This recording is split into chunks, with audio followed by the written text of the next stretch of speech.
बहुत समय पहले की बात है। किसी गांव में बाबूलाल नाम का एक पेंटर रहता था। वो बहुत ईमानदार था, किंतु बहुत गरीब होने के कारण वो घर घर जाकर पेंट का काम किया करता था। उसकी आमदनी बहुत कम थी। बहुत मुश्किल से उसका घर चलता था। पूरा दिन मेहनत करने के बाद भी वो सिर्फ 2 वक्त की रोटी ही जुटा पाता था। वो हमेशा चाहता था कि उसे कोई बड़ा काम मिले जिससे उसकी आमदनी अच्छी हो, पर वो छोटे काम भी बड़े लगन और ईमानदारी से करता था।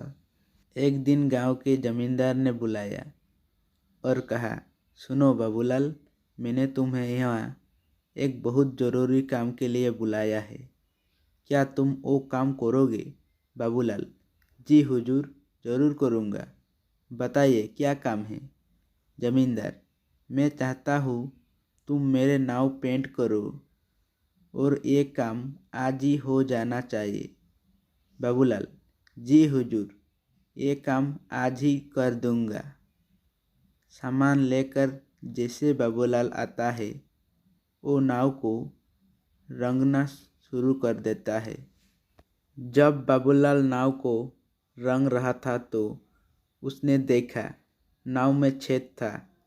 वो सोचा, अगर इसे ऐसा ही पेंट कर दिया जाएगा तो ये डूब जाएगी।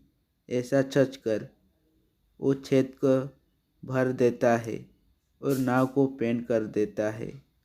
फिर जमींदार के पास जाता है और कहता है, हुजूर, नाव का काम पूरा हो गया, आप चलकर देख लीजिए।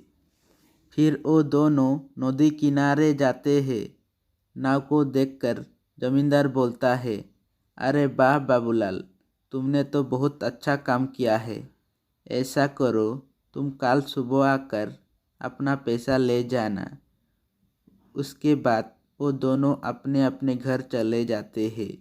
अगले दिन जमींदार के परिवार उसी नाव में नदी में उस पार घूमने जाते हैं। शाम को जमींदार का नौकर रामू, जो उसकी नाव की देख रेख भी करता था, छुट्टी से वापस आता है और परिवार को घर पर ना देखकर जमींदार से परिवार वाले के बारे में पूछता है। जमींदार उसे सारी बात बता देती है। जमींदार बात सुनकर रामू चिंतित में पड़ जाता है।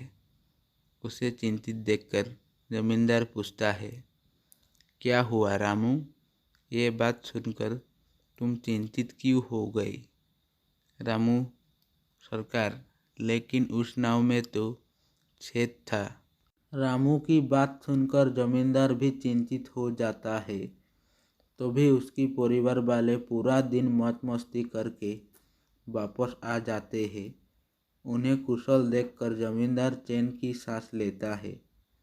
फिर अगले दिन जमींदार बाबूलाल को बोलता है और कहता है, ये लो बाबूलाल, तुम्हारा मेहनत का पैसा। तुमने बहुत बढ़िया काम किया है, मैं बहुत खुश हूँ। पैसे गिनने के बाद बाबूलाल हैरान हो जाता है, क्योंकि वो पैसे ज़्यादा थे। वो जमींदार से कहता है, ज़रूर आपने मुझे गलती से ज़्यादा पैसे दे दिए हैं। जमींदार, नहीं बाबूलाल, ये मैंने तुम्हें गलती से नहीं दिए। ये तुम्हारी मेहनत का ही पैसा है, क्योंकि तुमने बहुत बड़ा काम किया है। तुमने इस नाव की छेद को भर दिया, जिसके बारे में मुझे पता भी नहीं था। अगर तुम चाहते तो उसे ऐसे भी छोड़ सकते थे, पर तुमने ऐसा बिल्कुल नहीं किया, जिसके लिए मेरे परिवार सुरक्षित घर वापस आ गई।